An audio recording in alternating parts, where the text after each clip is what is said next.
അപ്പം അതിൽ 12-ാം അധ്യായത്തിൽ സംഗ്രഹമായിട്ട് പറഞ്ഞിരിക്കുന്നത് എന്താണെന്ന് വെച്ചാൽ അഖണ്ഡാർത്ഥ രഹസ്യത്തെ പറയുന്നു എന്നാണ്. അഖണ്ഡാർത്ഥ രഹസ്യം വേറൊന്നുമല്ല, ആത്മാവിന്റെ സ്വരൂപം സച്ചിദാനന്ദം എന്ന് പറഞ്ഞു കഴിഞ്ഞു. സത്ത് ചിത്താണ്. കേൾക്കുന്നുണ്ടോ? അതെ, അതിന് ലാസ്റ്റ്, ഈ ലെസന്റെ ലാസ്റ്റാണ്. അതിൽ സത്ത് ചിത്ത് ആനന്ദം മൂന്നായിട്ട് പറഞ്ഞത് എന്താണെന്നാണ് ചോദ്യം. സത്ത് അതിന് വേറെയാണോ, ചിത്ത് അതിന് വേറെയാണോ ആനന്ദം എന്നാണോ ചോദ്യത്തിന്റെ ഉത്തരമായിട്ട് സ്വാമി പറഞ്ഞു, ഇത് മൂന്നും ഒന്നാണ്. പറയുമ്പോൾ ഇങ്ങനെ പറഞ്ഞാലും ഇത് മൂന്നും ഒന്ന് തന്നെയാണ്. സത്ത് തന്നെയാണ് ചിത്ത്, ചിത്ത് തന്നെയാണ് ആനന്ദം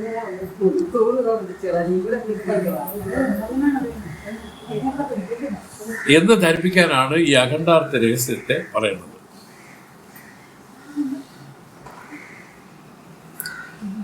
പറഞ്ഞു ആത്മാവിനെ പറ്റി പറഞ്ഞു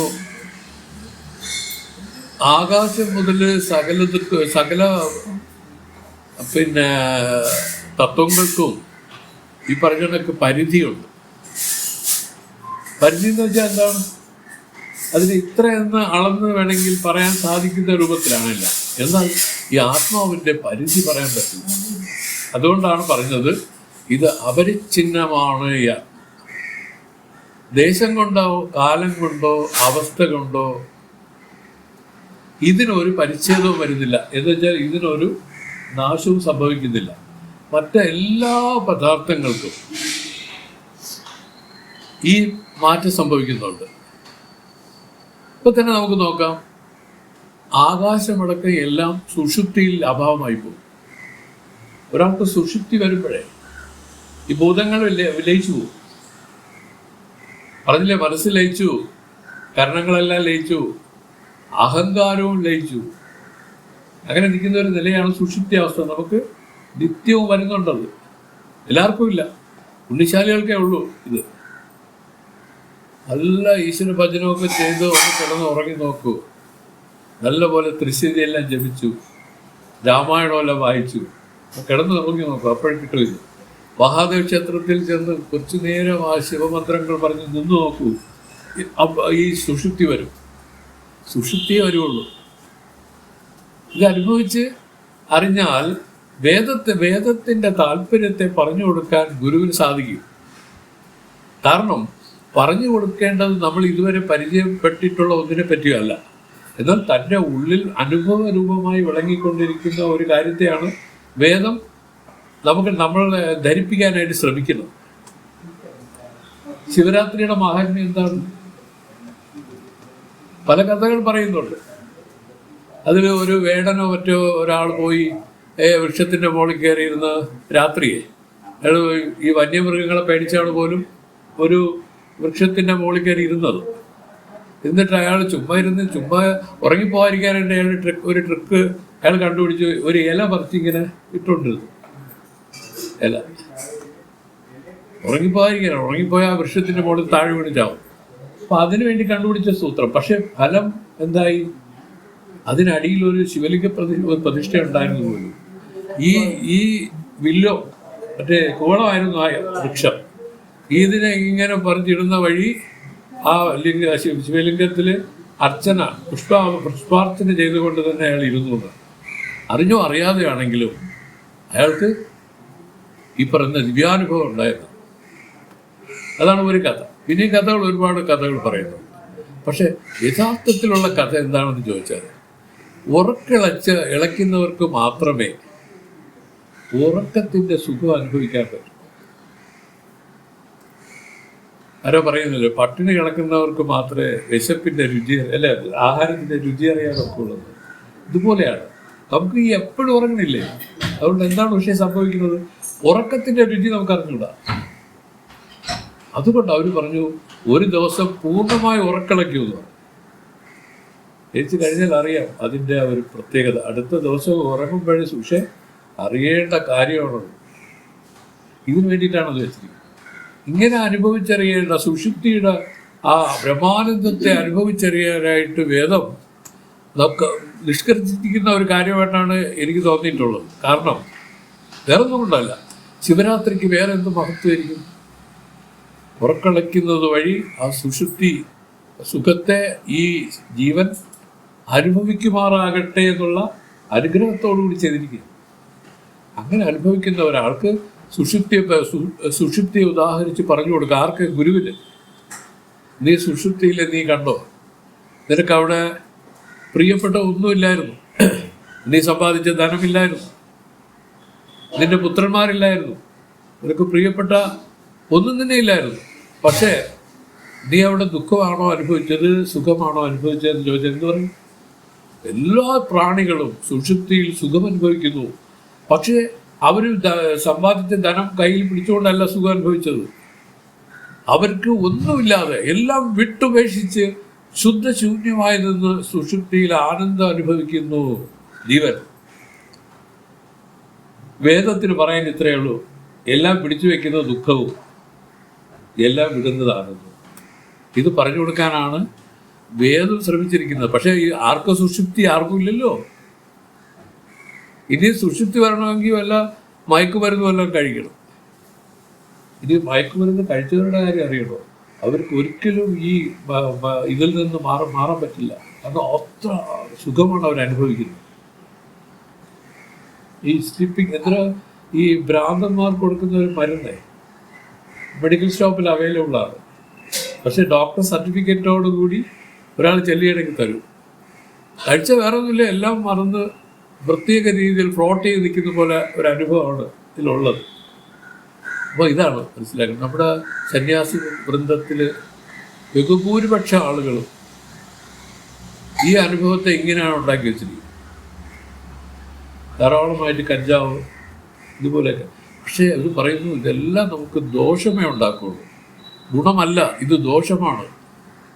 വേദം പറഞ്ഞു ഈ തത്വങ്ങളെ നല്ലപോലെ നിരൂപണം ചെയ്ത് വിവേകത്തോടുകൂടി നീ നിന്നാൽ ഈ അനുഭവമാണ് നിനക്ക്. ശ്രീരാമകൃഷ്ണദേവനോട് അദ്ദേഹത്തിൻ്റെ തൊണ്ടയിൽ വന്ന ക്യാൻസറിന് ഓപ്പറേഷന് വേണ്ടിയിട്ട് പറഞ്ഞു. ഒരു വിദേശ ഡോക്ടർ വന്നു. ഡോക്ടർ പറഞ്ഞു, സ്വാമി ഇത് ഭയങ്കരമായ വേദനയുള്ളൊരു കാര്യമാണ്, അനസ്തേഷ്യ തരണം, ഇത് സഡേഷൻ തന്നാലേ പറ്റൂ. സ്വാമി പറഞ്ഞു അത് വേണ്ട, താങ്ങൂല സ്വാമി എന്ന് പറഞ്ഞു. അത് വേണ്ടടോ, എപ്പോഴാണ് ഓപ്പറേഷൻ എന്ന് പറഞ്ഞാൽ അതിന് ഒരു 10 മിനിറ്റ് മുമ്പേ എന്നോട് പറഞ്ഞാൽ മതി എന്ന് പറഞ്ഞു. ഇവർ ഓപ്പറേഷന് പറഞ്ഞ കണക്ക് 10 മിനിറ്റ് മുമ്പേ പറഞ്ഞു സ്വാമി ഓപ്പറേഷൻ ആയിരിക്കുകയാണെന്ന്. 10 മിനിറ്റ് കഴിഞ്ഞ് ചെയ്തോളാം. സ്വാമി പറഞ്ഞു തരുമ്പോൾ ആ സമാധി അനുഭവത്തിലേക്ക് പോയി. സ്വാമി നല്ല സുന്ദരമായിട്ട് ഇരുന്ന് കൊടുത്തു, ഇതൊക്കെ അറുത്ത് കുറിച്ചെടുത്തു, ഒന്നും പറഞ്ഞില്ല സ്വാമി. സകൽ മനസ്സിലായോ? അപ്പം ശരീരബോധമില്ല അത്. അപ്പം എന്താണ് ചേച്ചി ഇതിനകത്തുള്ള രഹസ്യം? അപ്പം ഈ ജ്ഞാനികൾക്ക് ഇപ്പം നമ്മൾ പറയുന്നത് നാം ഈ ശരീരമല്ല, പക്ഷെ നമുക്ക് അനുഭവത്തിലില്ല. ശരീരമാണെന്ന് തന്നെ തോന്നിക്കൊണ്ടു. കാരണം ഒരു കൊതു അടിച്ചാൽ അപ്പോഴടിക്കും അല്ലേ? അപ്പം ശരീരമായതുകൊണ്ടല്ലേ അത് ഇത് വരണത്. അപ്പം ജ്ഞാനികൾക്ക് അങ്ങനെയല്ല എന്ന് പറഞ്ഞതിൻ്റെ ഒരു ഉദാഹരണമാണ് ഈ പറഞ്ഞത്. കാരണം അവരെ സംബന്ധിച്ച് ഈ ശരീരമോ ഈ മനസ്സോ ഈ ഇന്ദ്രിയങ്ങളോ ഈ ഒന്നും തന്നെ അവരല്ല. അവർ ഇതിനെല്ലാം വിലക്ഷണമായിരിക്കുന്ന സച്ചിദാനന്ദാത്മാവാണ് അവരുടെ. ഇതിനെ ഒന്ന് കാണിച്ചു കൊടുക്കാൻ വേദപ്പെടുന്ന പാട് ചില്ലറയൊന്നുമല്ല. സകല സമ്മർ സാൾട്ടുകളും കസർത്തുകളും ഇതിനെ ധരിപ്പിക്കാൻ വേണ്ടിയാണ് ഈ രഹസ്യത്തെ. കാരണം നമ്മളെല്ലാം അജ്ഞാനത്തിൽ ഇരിക്കുന്നു എന്ന് പറഞ്ഞാൽ എന്താണ് വിഷയാർത്ഥം? നാം ഈ ദേഹമാണെന്നുള്ള ക്ലിപ്ത അറിവിലിരിക്കുകയാണ്. അവർ പറഞ്ഞു ഇത് നശിച്ചു പോണതാണ്. ആത്മാവിന് ഒരു കാര്യമുണ്ട്, ആത്മാവിന് അവിനാശിയാണ് ഈ ആത്മാവ്. ഒരു ദേശം കൊണ്ടോ കാലം കൊണ്ടോ അവസ്ഥ കൊണ്ടോ ഈ ആത്മാവിന് നാശമില്ല, ഇതിന് ബാധയുമില്ല. ഇത് അവസ്ഥകളാൽ ഇത് എന്തു പറയും, പരിച്ഛിന്നമായി പോകുന്നതല്ല. ഇതാണ് ആത്മാവിൻ്റെ പ്രകൃതം. ഈ പ്രകൃതത്തെ ഉണരാതിരിക്കുന്ന ജ്ഞാനം, ഈ പ്രകൃതത്തെ ഉണരുന്നത് ജ്ഞാനം. ഈ പ്രകൃതത്തെ ഉണർന്നവരെയാണ് ജ്ഞാനികളെന്ന് നമ്മൾ പറയുന്നത്. ഇവരെല്ലാം ജ്ഞാനികളാണ്, ഈ പ്രകൃതത്തെ ഉണർന്നവരാണ്. ഇനി ഇത് നമുക്കും അവർക്കും എന്തെങ്കിലും വ്യത്യസ്തപ്പെട്ട നിലയിലാണോ എന്ന് അപഗ്രഥിച്ചിട്ട് വേദം പറഞ്ഞു അല്ല, എല്ലാവർക്കും ഒരുപോലെ. പക്ഷേ പിന്നെന്താണ് നമുക്കത് പറ്റാത്തതെന്ന് ചോദിച്ചാൽ നിങ്ങൾക്ക് അതിനുള്ള താല്പര്യമില്ല. അവരുടെ ഇഷ്ടത്തിനനുസരിച്ചാണ് ഇത് വന്നിരിക്കുന്നത്. ഇതിനാണ് മുമുക്ഷുത്വം എന്നുള്ള വാക്കുകൊണ്ട് അവർ ഉപദേശിച്ചത്. മോക്ഷിച്ച മുമുക്ഷുത്വം. മുമുക്ഷുത്വം ഇല്ല എന്ന് പറഞ്ഞാൽ അധികാരിയല്ല. അവരിത് പഠിച്ചിട്ട് കേട്ടിട്ടൊന്നും ഒരു കാര്യവും പ്രത്യേകിച്ചൊന്നും ഇല്ല. ഇതാണ് വേദത്തിൻ്റെ അസന്നിഗ്ധമായ അഭിപ്രായം. ചിലരിത് ഒരു അക്കാഡമിക്കൽ ഇൻട്രസ്റ്റിൽ പഠിക്കും, ചിലർ പ്രതാപത്തിന് വേണ്ടി പഠിക്കും. വലിയ സ്ഥാനങ്ങളും മാനങ്ങളും ഇതിലുണ്ട്. പഠിക്കുക എന്ന് പറഞ്ഞാൽ അവനെല്ലാം അറിയാം, ആളാരാണ്, ഭയങ്കര അങ്ങനെയുള്ള ചില കാര്യങ്ങളുടെ പുകഴ്ത്തലിന് വേണ്ടി പഠിക്കും. പക്ഷെ യഥാർത്ഥത്തിൽ ഇത് പഠിക്കേണ്ടത് ഈ ജനനമരണ സംസാര ദുരിതത്തിൽ നിന്ന് മാറാൻ വേണ്ടിയാണ്. അതാണ് മുക്തിയടയാൻ വേണ്ടിയിട്ട്. ഇങ്ങനെ പഠിക്കുന്നവരെ സംബന്ധിച്ച് പറയുകയാണെങ്കിൽ അവർക്കിത് സാധ്യമാണ്. ആർക്കാണിത് സാധ്യം? അധികാര പുരുഷന്മാർക്ക് സാധ്യം. അങ്ങനെയുള്ള അധികാരികൾ ആരാണ്? മോക്ഷിച്ചുക്കളാണ്. മനസ്സിലായില്ലേ? എനിക്ക് മതി, ഇനിയൊരു ജന്മമെനിക്കിനി വേണ്ട, പരിപാലയമാം നാരായണ ജയ. കേട്ടില്ലേ? ഒരു ജന്മം എന്ന് വെച്ചാൽ ദുഃഖം എന്നാണ് അർത്ഥം. ജന്മം എന്ന് വെച്ചാൽ ശരീരം പേറുക എന്നാണ് അർത്ഥം. മനസ്സിലായില്ലേ? അതിന് ഏത് പ്രാണിയായിട്ട് വന്നാലും ദുഃഖം തന്നെ ഫലം. ഈ ദുഃഖത്തെ ഒരു ഉപായത്തിലും മാറ്റാൻ സാധ്യമല്ല. അവർ പറയുന്നു ഈ ദുഃഖശമനത്തെ എങ്ങനെ ചെയ്യാമെന്ന് വെച്ചാൽ മോക്ഷമടഞ്ഞ് മാറ്റാം, മുക്തിയടഞ്ഞ് മാറ്റാം. ഇനി ഈ ഒരു ജന്മം ഈ രൂപത്തിൽ ഇതിൽ ഉണ്ടാവില്ല. ഇതിനെയാണ് പറയുന്നത് അവധി പര്യന്തം. അവര് ഇത് പഴകി നിന്നു. അവധി പര്യന്തം പുനരാവർത്തി രഹിതമായിരിക്കുന്ന മോക്ഷത്തെയാണ് ഇവിടെ കാര്യക്ക് മനസ്സിലാവുന്നില്ല. ചിന്തിക്കണം. നിങ്ങളൊക്കെ അറിഞ്ഞുകൂടാത്തവരോ പുണ്യമില്ലാത്തവരോ ഒന്നും പറയാൻ പറ്റില്ല. കാരണം ഇതിൽ വന്നിരിക്കാൻ പറ്റില്ലേ? സ്വാമിയെ കാണാനും ഏതെങ്കിലും രൂപത്തിൽ. പക്ഷെ നമുക്കതിൽ മഹത്വം തോന്നിയില്ലെങ്കിലും അതറിയത്തവർക്കറിയാം. ഇത് ഇങ്ങനെ വന്നിരിക്കണം, ഈ റൂട്ടിൽ വന്നിരിക്കുന്നു. ഷീലയൊക്കെ കണ്ടില്ലേ? അന്യോട്ട് ഇരുന്ന ആൾ ഇവിടെ വന്നിരിക്കുകയാണ്. ഒരു കുടുംബത്തിൽ ആർക്കെങ്കിലും അങ്ങനെ ഒരു ബ്രഹ്മമൊന്നോ കൂടസ്ഥനെന്നോ കേൾക്കാൻ ഭാഗ്യമൊന്നും ഞാൻ പറയണേ, എൻ്റെ കാര്യമാണ് പറഞ്ഞത്. കേട്ടിട്ടുണ്ടോ? ഇല്ല. ഇനി അത് പറഞ്ഞാൽ അവർ വിലപ്പോവും, അവരുടെ മുമ്പേ വിലപ്പോവും പോവില്ല. അപ്പൊ ഇങ്ങനെ ഇരിക്കുന്ന ഒരു സന്ദർഭത്തിൽ ഒരാള് വ്യത്യസ്തമായിട്ട് വന്ന് ഇങ്ങനെ കേൾക്കാന്ന് പറഞ്ഞാൽ അവർ പുണ്യശാലികളാണ്. പുണ്യശാലികൾക്ക് ഇത് കേൾക്കാനുള്ള ഭാഗ്യം ഉണ്ടാവുമെന്നാണ് പറയുന്നത്. ഇത് ഞാനല്ല, ഞാനുമായിട്ട് ഇത് ഒരു ബന്ധവുമില്ല. ഇത് ചിന്മാനന്ദ സ്വാമികളാണ്. ഇത് അതേ സ്വാമി എഴുതിയിരിക്കുന്ന ഗ്രന്ഥം. ഞാനിവിടെ നിന്ന് പാരായണം ചെയ്തെന്ന് മാത്രമേ ഉള്ളൂ. നമുക്കതിനു വേണ്ടി ഒരു മഹത്വവും ഇല്ല. ഇത് മനസ്സിലായില്ലേ? എല്ലാം ഗുരുവിൻ്റെ മഹത്വമാണ് ഇതിലൂടെ വിളയാടുന്നത്. മനസ്സിലാക്കിക്കോളൂ.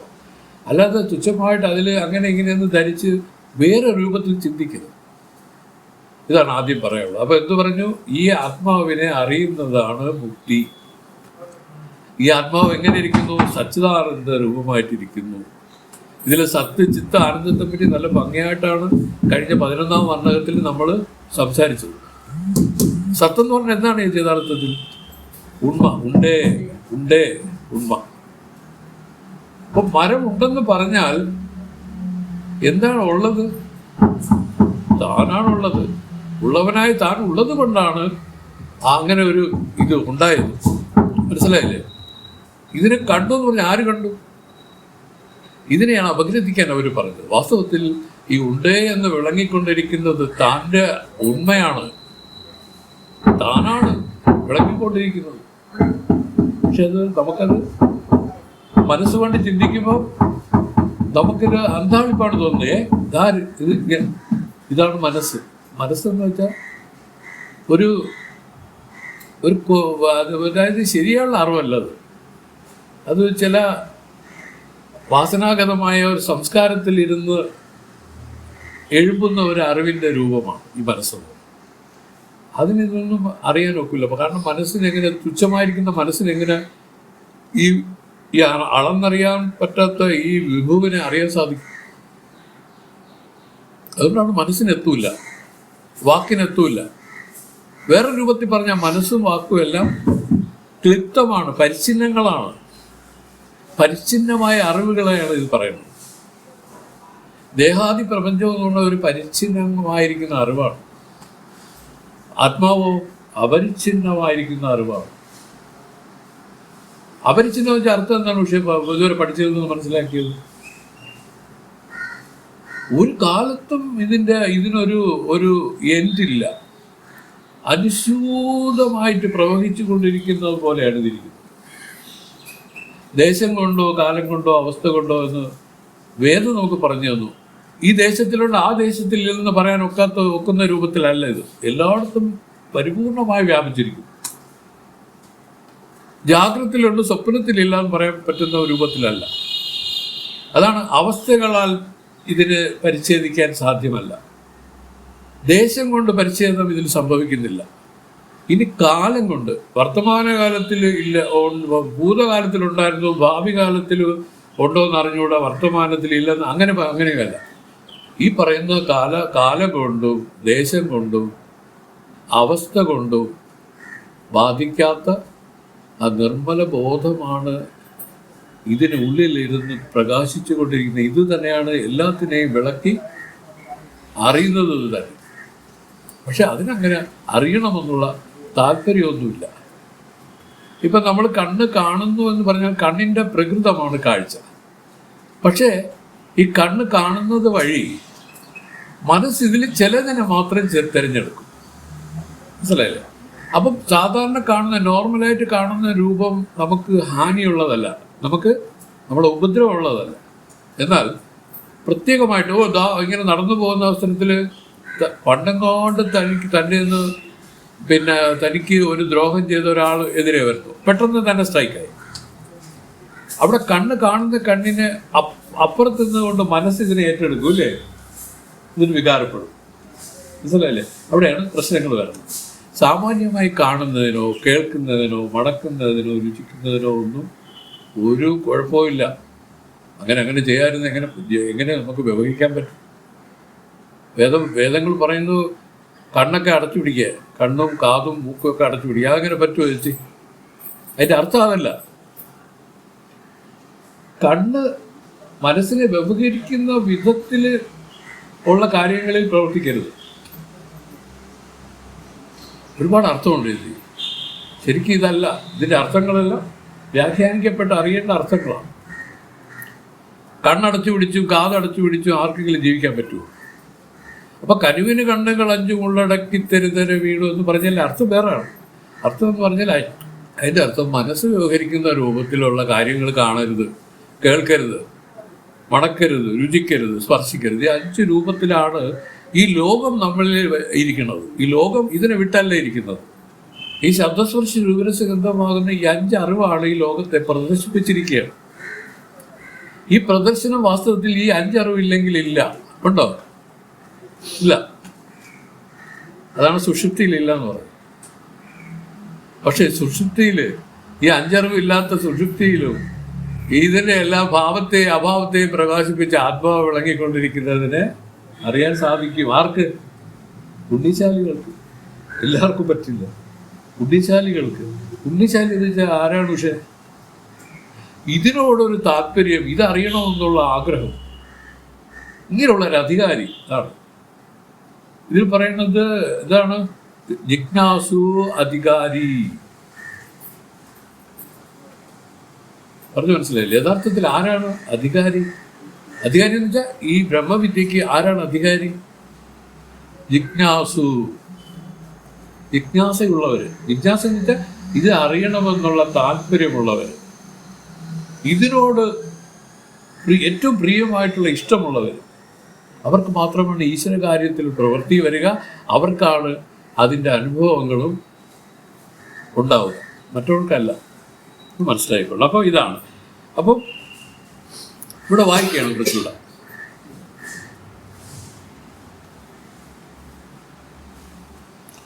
നമ്മൾ വായിച്ചു പറഞ്ഞു, സജാതീയ വിജാതീയ സ്വഗതഭേദമായിട്ട് ആണ് ഇരിക്കണം വസ്തുക്കളെല്ലാം ഇരിക്കുന്നത്.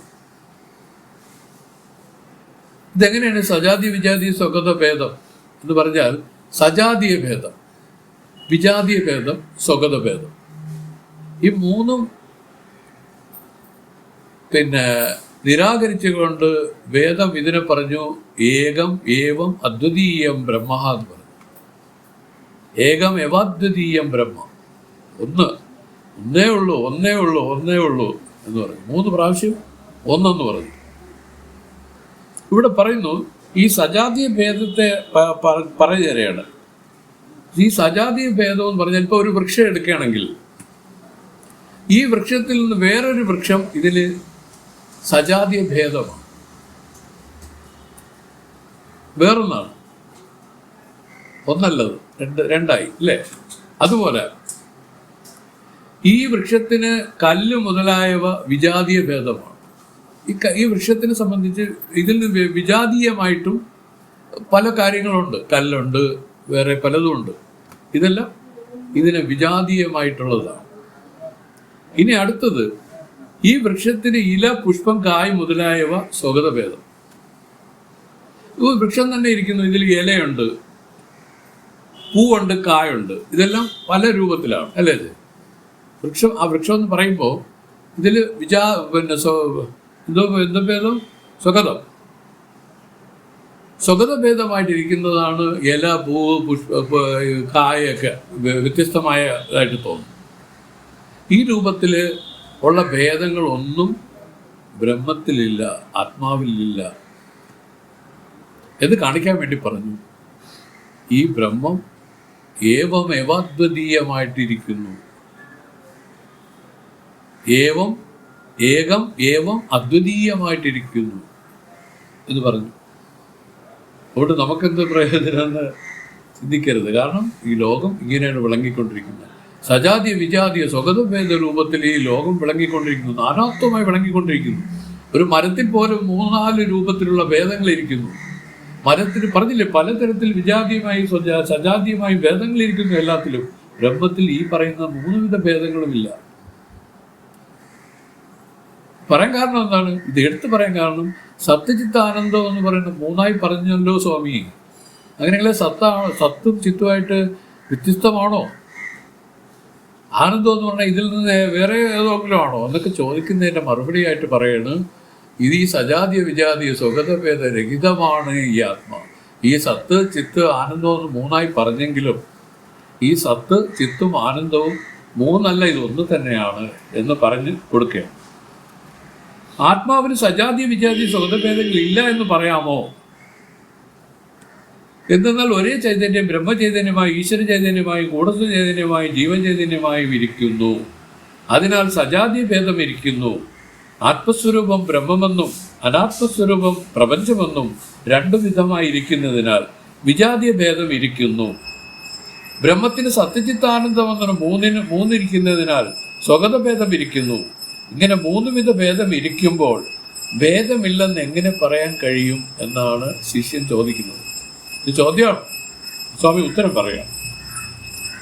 സജാതീയ ഭേദമില്ല എന്നത് എങ്ങനെയെന്നാൽ ആകാശം ഒന്നായാലും ഉപാധിഭേദത്താൽ മഹാകാശമെന്നും പ്രതിബിംബിപ്പിച്ച ആകാശമെന്നും ഭേദമായി എങ്ങനെ കാണപ്പെടുന്നുവോ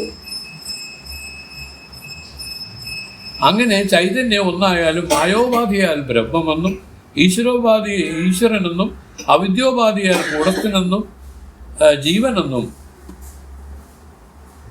തോന്നൽ മാത്രമാണ് എന്നാണ് പറയുന്നത്. മനസ്സിലാക്കണം, ഇതൊരു തോന്നൽ മാത്രമാണ്. ഏത്? വാസ്തവത്തിലുള്ളത് ബ്രഹ്മം മാത്രം.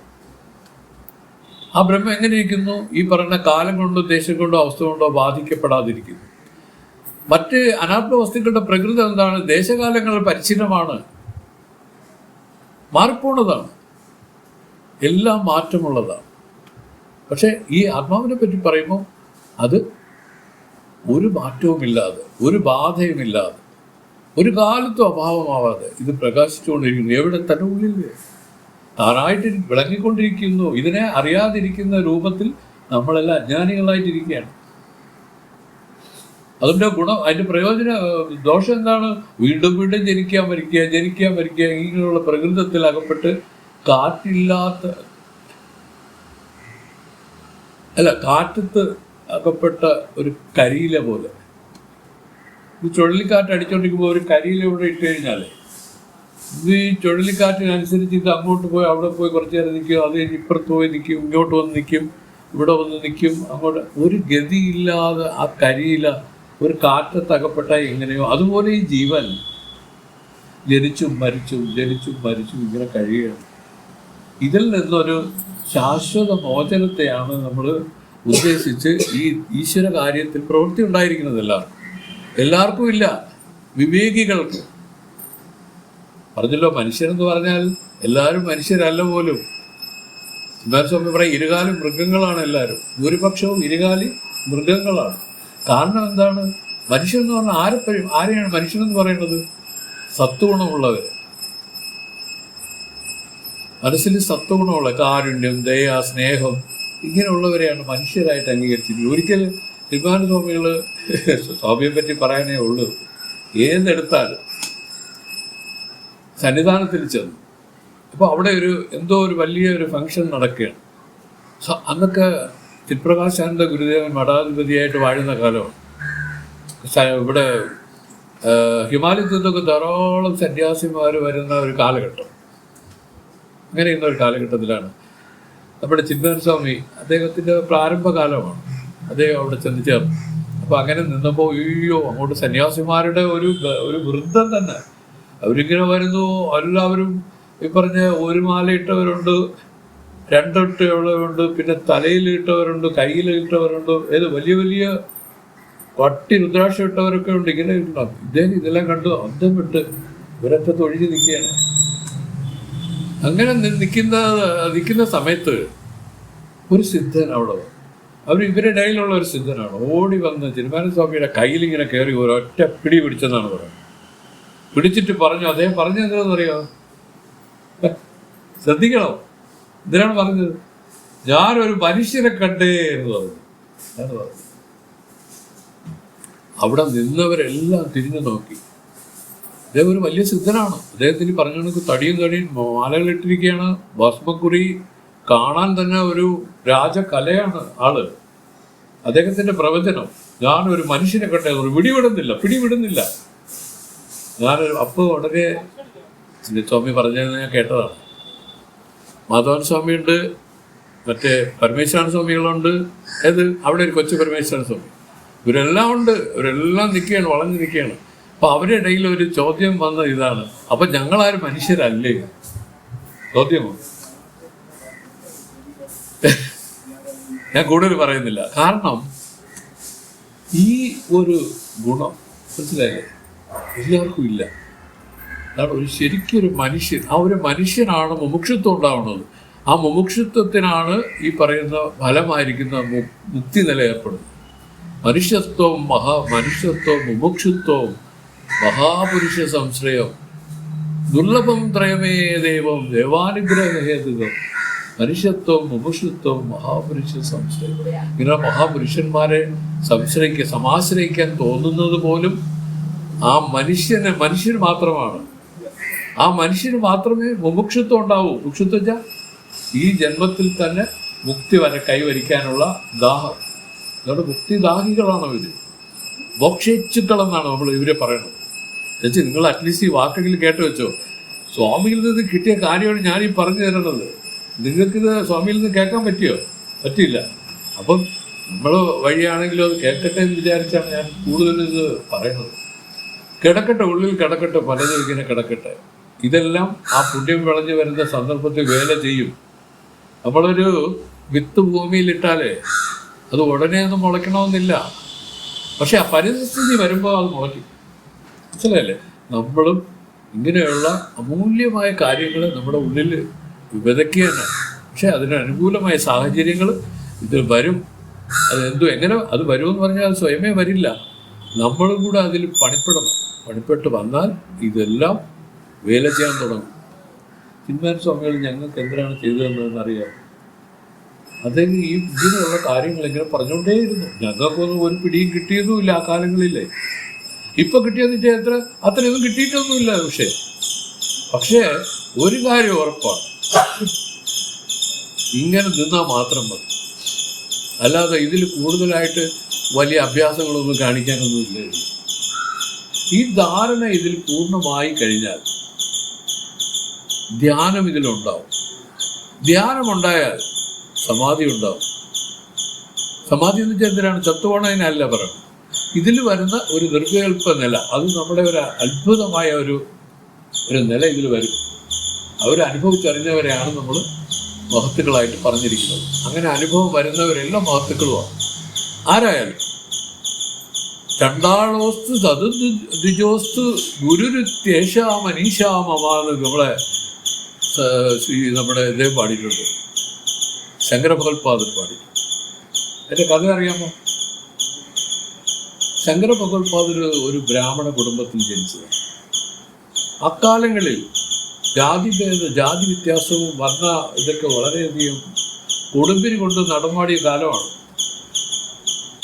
ജ്ഞാനിയായിട്ട് പോലും ഈ ശങ്കര ഭഗവത്പാദരിൽ ഈ ജാതി ചിന്ത ഉണ്ടായിരുന്നു. മഹാജ്ഞാനിയാണ്. അങ്ങനെ ഇരുന്നപ്പോഴാണ് പാക്കനാരുമായിട്ടൊരു ഏറ്റുമുട്ടലുണ്ടായി. അപ്പം ഇവർ ഈ ബ്രാഹ്മണരെന്ന് വരുമ്പോൾ അന്യജാതിക്കാർ മാറിക്കൊടുക്കണം, അവർ വഴി നിൽക്കാൻ പാടില്ല. അപ്പം പണ്ട് വരമ്പല്ലേ, വരമ്പിൽ കൂടെയൊക്കെ വരുമ്പോൾ എതിര് വരമ്പിൽ കൂടെ ആരെങ്കിലും വരികയാണെങ്കിൽ ഇവർ കൂവൊക്കെ മനസ്സിലാക്കണം, ബ്രാഹ്മണൻ വരികയാണ്, നിങ്ങൾ മാറിക്കോളണമെന്നാണ് അർത്ഥം. നമ്മൾ ഹോൺ അടിക്കുമ്പോൾ മാറിക്കൊള്ളണം. അപ്പം പാക്കനാർ എതിരെ വരയരുത്. ഇദ്ദേഹം വരുന്നത് അറിഞ്ഞോ അറിയാതെയോ അദ്ദേഹം എതിരെ വരയരുത്. അദ്ദേഹം എങ്ങനെയാണ് വരണമെന്ന് അറിയാമോ? തലയിൽ ഒരു നെരുപ്പോട്, അതിൽ തീ കനലുണ്ട്. ഈ കനലിൽ ഇദ്ദേഹത്തിൻ്റെ കയ്യിലിരിക്കുന്ന മീനിനെ ഇങ്ങനെ ഇടും. ഇട്ടിട്ട് അതിങ്ങനെ എടുക്കും. ആ പൊള്ളി ഭാഗം അപ്പോഴേ തിന്നും.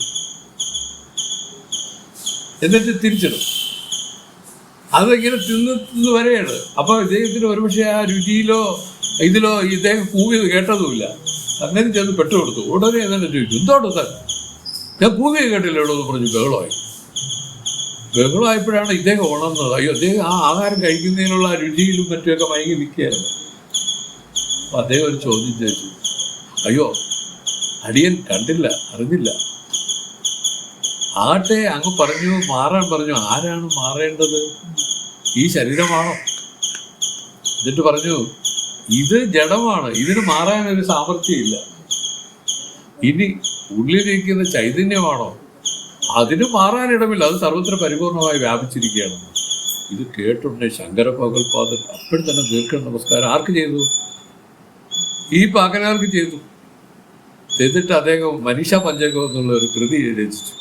പറയണമെന്ന് വെച്ചാൽ ബ്രാഹ്മണനോ ചാണ്ടാനോ ആരൊന്നൊന്നുമില്ല, ഇത് അറിഞ്ഞവനെല്ലാം ഗുരുവാണ്. ഇതറിഞ്ഞ ആള് ഗുരുവാണ്. അവിടെ കൊലയെന്നോ പറയുന്നെന്നോ ചണ്ടാളനെന്നോ ഒന്നുമില്ല, വ്യത്യാസമില്ല. അതുകൊണ്ടാണ് പറഞ്ഞത് ചണ്ടാളോസ്തു സതിദ്വിജോസ്തു ഗുരുരിത്യേഷാ മനീഷാ മമ. എൻ്റെ അഭിപ്രായം, സ്വാമിയുടെ അഭിപ്രായമാണ്. സ്വാമിയെ പറ്റി പറയുന്നത് എന്താണ്? ഈ അദ്വൈത സിദ്ധാന്തത്തിൻ്റെ മഹാചാര്യനായിട്ടിരിക്കുകയാണ്. കേരളത്തിൽ നിന്ന് പോയതുകൊണ്ടാണ് നമ്മുടെ കേരളത്തിൽ ഇത്രയും മാഹാത്മ്യം വന്നത്. ഇത്രയും ഒരു പരമാചാര്യൻ എങ്ങും ഉണ്ടായിട്ടില്ല, ഒരിടത്തും ഉണ്ടായിട്ടില്ല. എല്ലാ മതക്കാരും, ഇപ്പോൾ നമ്മുടെ ശ്രീരാമാനന്ദ ഗുരുദേവൻ അദ്ദേഹം അദ്വൈത സിദ്ധാന്ത ഈ വഴിയാണ്. അതുപോലെ നാരായണ ഗുരുദേവനോട് ഒരിക്കൽ ചോദിച്ചു, സ്വാമി അങ്ങ് ശങ്കര മതമാണോ? അതെ, നാമും ശങ്കര മതം തന്നെയാണ് പിന്തുടരുന്നത്. അപ്പോൾ എല്ലാവരും ഇനിപ്പോട്ട് കൈവല്യ നവനീത എഴുതിയ താണ്ഡവരായ സ്വാമികളും അദ്ദേഹം പറഞ്ഞു, ഈ പറഞ്ഞ അദ്വൈത ശങ്കരൻ്റെ അദ്വൈത വഴിയാണ് ഞാനും പിന്തുടരുന്നത്. ഇങ്ങനെ എല്ലാവരും പരക്കെ അംഗീകരിച്ച ഒരാളാണ് ആര്? ഈ ശങ്കര ഭഗവത്പാദർ. ഈ ശങ്കര ഭഗവത്പാദർക്കുണ്ടായ ആ ജാതി ചിന്ത നിമിത്തമുള്ള ആ ഒരു കുറ്റത്തെ തീർത്ത് പാക്കനാരാണ്. പാക്കനാരെന്ന് വെച്ചാൽ വെറും പറയനായിരുന്ന ആളാണ്. അദ്ദേഹമാണ് രക്ഷിച്ചത്. ഏത് രൂപത്തിലായാലും ഭേദം ഇതിൽ വന്നാൽ ജ്ഞാനത്തിന് ഇവിടെ നിൽക്കാൻ നിർവാഹമില്ല. ജ്ഞാനം ഇവിടെ ഉറയ്ക്കണമെങ്കിൽ എന്ത് വേണം? ഭേദമില്ലാതാവണം. ഭേദവും ചെയ്യണില്ല. ആണെന്നും പെട്ടെന്നും വരെ ഭേദമായി. ഈ പറയുന്ന രീതിയിൽ സജാതീയ വിജാതീയ സ്വഗത ഭേദരഹിതമായിട്ട് ആർക്കാണോ ഇതിനെ കാണാൻ സാധിക്കുന്നത് അവർ ജ്ഞാനികളാണ്. അവർക്ക് യാതൊരുവിധ ഭേദം ഇല്ല. അവർക്ക് പണ്ഡിതനെന്നോ പാമരനെന്നോ ദരിദ്രനെന്നോ രാജാവെന്നോ മന്ത്രിയെന്നോ അവർക്ക് ഒരു ഭേദവും ഇല്ല, എല്ലാം ഒരുപോലെ കാണും. ഇവിടെയും ചിന്മാനസ്വാമിയുടെ ഒരു കാര്യം ഓർമ്മിക്കേണ്ടതുണ്ട്. സ്വാമിയുടെ വളരെ ഏർലി സ്റ്റേജിൽ ഞങ്ങളൊക്കെ അന്ന് കാസർഗോഡായിരുന്നു. നമുക്ക് ഈ ഗവൺമെൻറ് ജോലി ആയതുകൊണ്ട് കൂടെ ട്രാൻസ്ഫർ വരും. അങ്ങനെ ഈ ലോകം മുഴുവൻ സഞ്ചരിച്ചവരാണ് ഞങ്ങളെല്ലാം. എല്ലായിടത്തും പോകും. അപ്പോൾ അവസ്ഥ എവിടെ പോകും അവിടെയെല്ലാം ഞങ്ങളെ കൊണ്ടുപോകും. 1 പഠിച്ച സ്കൂളിലല്ല 2 പഠിച്ചത്. ഇങ്ങനെ പോയി അവിടെ ഇവിടെയൊക്കെ പഠിച്ചു. അപ്പോൾ അവിടെ ഒരു സംഭവം നടന്നു. ചേച്ചിയൊക്കെ അന്ന് ഞാൻ അത്രയൊന്നും ഇല്ല. അപ്പോൾ അന്നൊരു പിന്നെ അച്ഛനെ കാണാനായിട്ട് ഒരു കളക്ടർ വന്നു. അതെന്തെന്ന് ചോദിച്ചാൽ ഇവരെല്ലാം വേറെ തലത്തിൽ വലിയ ആൾക്കാരാണ്, ഈ ഉദ്യോഗ തലത്തിലൊക്കെ. അപ്പോൾ അത് വിശ്വംഭരനെ കാണാനായിട്ട് വന്നു. അപ്പോഴാണ് അച്ഛനൊരു ജോത്സ്യന് വരാൻ പറഞ്ഞിരുന്നു. അന്ന് എതിർച്ച അവർ രണ്ടുപേരും കൂടെ മീറ്റ് ചെയ്തത്. അതിനെപ്പറ്റി പറയണ കേട്ട ജോത്സ്യനിങ്ങനെ വന്നു. അപ്പൊ കളക്ടർ ഇങ്ങനെ നോക്കിയ ഉടനെ തന്നെ അയാളാണെങ്കിൽ നിന്നും ഈയൽ പോലെ വിറക്കുകയാണ്. കളക്ടർ എന്നൊക്കെ പറഞ്ഞ് നമ്മൾ ഇപ്പൊ വിചാരിക്കുന്ന കളക്ടർ പോലെ അല്ല.